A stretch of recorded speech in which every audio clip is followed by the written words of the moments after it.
आपलं या ठिकाणी खूप स्वागत। गेल्या अनेक वर्षापासून या देश पातळीवरती अनुसूचित जाती उपवर्गीकरणाच्या संदर्भामध्ये देश पातळीवरती लढा उभा आहे आणि त्यामध्ये प्रामुख्याने कर्नाटक असेल, आंध्र असेल, पंजाब असेल, हरियाणा असतील या ठिकाणच्या नागरिकांनी फार मोठ्या प्रमाणामध्ये आंदोलन केली।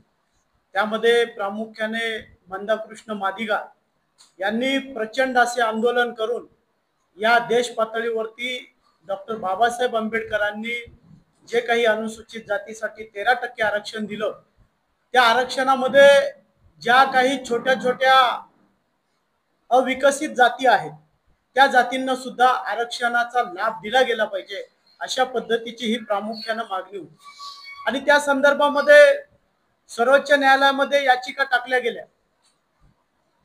त्याच्या अगोदर आंध्रामध्ये लागू झालं, पंजाबमध्ये लागू झालं, परंतु ते नाकारले गेलं। तिथल्या राज्य सरकारने ते लागू केलं।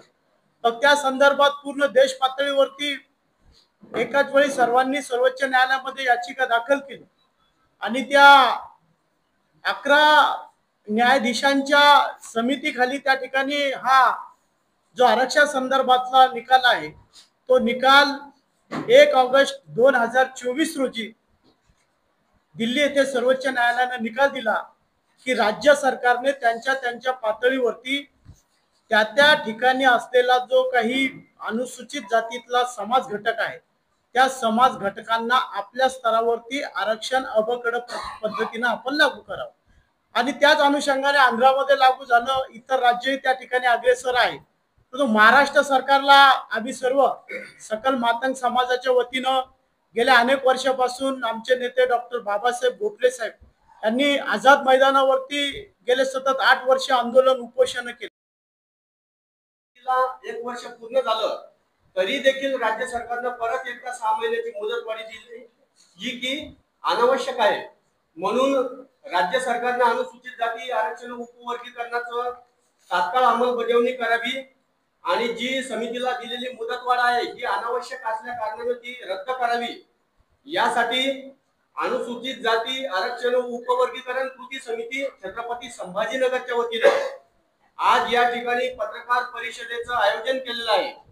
या पत्रकार परिषदेत समाजातील ज्येष्ठ नेतृत्व उत्तमराव कांबळे, त्यासोबतच समन्वयक राजू आहिरे, विजय गुड्डू निकाळजे, राजू भालेराव, सुवर्णाताई साबळे, विनायकजी वाघुले आदी सर्व समन्वयक समाजातील वेगवेगळ्या राजकीय पक्षात काम करणारे आणि समाजातील वेगवेगळ्या सामाजिक संघटनांचे नेते, पदाधिकारी आणि कार्यकर्ते आज या महत्त्वपूर्ण पत्रकार परिषदेला या ठिकाणी उपस्थित आहे।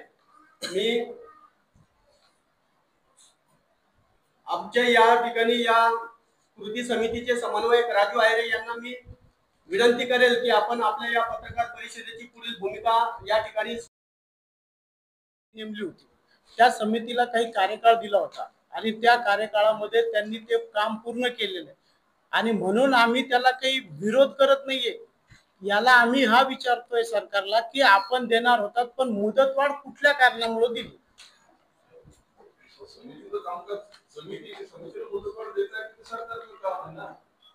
मग का दिली? आम्ही मुदतवाढीला विरोध करतोय। सुप्रीम कोर्टाने जे आदेश दिले तो पुन्हा एकीकडे म्हणतात सुप्रीम कोर्टाने दिली समिती नेमली, समितीला मुदतवाढ दिली, दोन्ही करून विरोध करतायत। कुठेतरी गरज होती असं वाटत नाही? लगेच तुमचा हे इम्प्रूव्ह करायला पाहिजे असं तुमचं म्हणणं आहे? आमचं म्हणणं असं आहे की सर्वोच्च न्यायालयाने जो निकाल दिला आणि त्या पार्श्वभूमीवर ज्या पद्धतीनं समाज घटकाचा अभ्यास व्हायला पाहिजे त्या दृष्टिकोनातून तर समिती नेमणं गरजेची होती आणि त्यांनी समिती नेमलेली आहे।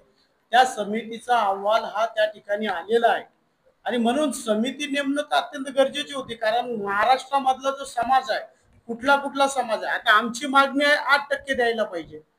मग त्या 8% पैकी किती कुणाला देता येईल, कशा पद्धतीने हे तर सर्व राज्य सरकारला करावंच लागेल।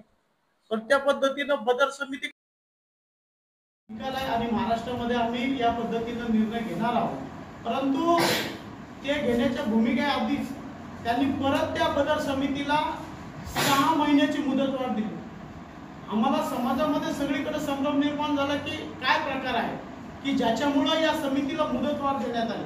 कारण लहुजी साळवे अभ्यास आयोग असताना सुद्धा समाजाचा अभ्यास झालेला आहे. या बदल समितीने सुद्धा फार मोठा अभ्यास करून सर्व त्या ठिकाणी आपली भूमिका मांडलेली आहे. मग एवढा